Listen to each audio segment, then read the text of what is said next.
aborder quelques désagréments de la grossesse que tu peux être amené à ressentir. Le but, arrêter de faire croire que la grossesse, c'est comme on l'entend souvent, un film Disney avec du rose bonbon et des fous rires partout. Non, pour certaines femmes, et c'est assez fréquent d'ailleurs, le début de grossesse est assez perturbant. On n'y est pas préparé et on culpabilise de ne pas sentir l'épanouissement qu'on nous avait tant promis. Alors, si c'est ton cas, cet épisode s'adresse à toi. En revanche, si c'est pas ton cas et si tu veux garder le plus longtemps possible tes rêves de princesse, appuie sur le bouton stop et on disparaît en même temps que notre message. Exactement comme dans Mission Impossible. Mettons-nous en situation et imaginons un peu que les premiers symptômes soient un peu difficiles à gérer. Tu ne ressens pas exactement le bonheur qu'on t'avait décrit ? Oui, clairement, tu n'aimes pas trop ce qui est en train de se passer en toi. Bizarre, tiens. T'aimes pas... Avertissement. La liste qui suit est une vraie liste de symptômes que tu peux t'attendre à ressentir dans les 2-3 premiers mois. Ou pas, ça dépend des gens. Pas d'inquiétude, tout cela arrive à beaucoup d'entre vous. Les trouver désagréables et courants est pas si étonnant. Nous, chez Mission Biberon, on te comprend. Tu n'aimes pas vomir ? Bizarre, en même temps moi non plus. Tu n'aimes pas avoir la nausée ? Tu n'aimes pas être fatigué, mais fatigué au sens fatigué, plus de jus ? La fatigue. La grosse fatigue. Avoir mal au sein ? J'ai mal. Tu n'aimes pas avoir mal au ventre, au dos, aux ligaments autour du bassin ? Oui. Savoir que tous ces changements sont nécessaires pour que ton corps puisse accueillir le bébé ne te réconforte pas ? En fait, pour résumer, tout t'irrite. Même ton mec, que pourtant tu adores, il t'énerve.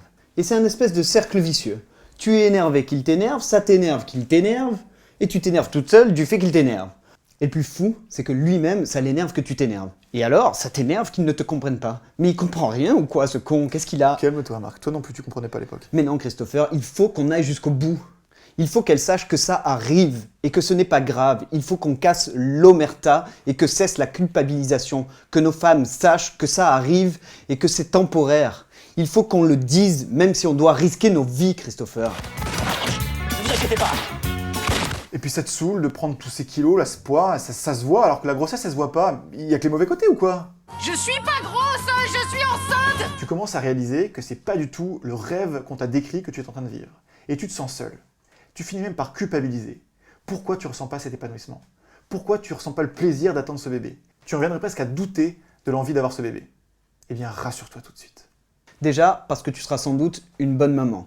Ou en tout cas, tu as toutes les compétences pour apprendre à le devenir. Et rien ne dit que le petit bébé dans ton ventre ressent ce petit passage à vide. Donc, pas de culpabilisation. Ensuite, parce que tout ça c'est normal. Enfin, si le mot normal avait un sens. En tout cas, disons que tout ça est assez courant. Disons que t'es pas toute seule. Effectivement, tu te sens seule car peu de femmes en parlent facilement. Tu as qu'à faire un tour sur Instagram et tu verras sans doute plus de femmes poster des photos d'elles en maillot de bain que de photos d'elles avec les pieds gonflés. Justement parce qu'on ne parle que du bonheur d'être enceinte et pas de tous les petits désagréments. Ce qui rend justement culpabilisant le fait de ressentir autre chose. En fait, ma théorie, c'est que personne n'en parle parce qu'il existe une organisation secrète pour la survie de l'espèce qui interdit aux femmes d'en parler. Soit en les faisant culpabiliser de ce qu'elles ressentent, soit en leur faisant oublier ce qu'elles ont ressenti. Et tu penses qu'ils font ça pour ne pas faire peur à celles qui sont pas encore tombées enceintes? Exactement. Et chut. La vérité, c'est que 1. Ces symptômes et ces émotions existent et sont assez courants. 2. On ne cumule que très rarement tous les symptômes.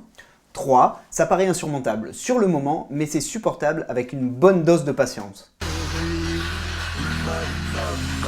J'ai une preuve irréfutable. Les femmes qui passent par là vont au bout de leur grossesse, oublient ce qu'elles ont ressenti, et pire encore, la grande majorité d'entre elles font un second enfant. Le conseil qu'on peut te donner ici, c'est ne pas hésiter à en parler. Si tu ressens tout ça, tu n'es pas un monstre. Il n'y a pas de quoi paniquer, voire culpabiliser. Il faut juste que tu sois patiente, bien entourée, que tu saches que tout ça va passer. A l'inverse, si tu n'as pas ou peu de ces symptômes, ou s'ils ne te gênent absolument pas, ça arrive aussi. Mais s'il te plaît, évite d'en parler à tes copines. Invente-toi 1 ou 2 petits trucs difficiles à gérer. Aide-nous à vaincre l'omerta. Allez, on te laisse, il doit te rester quoi? Environ 7 à 9 mois?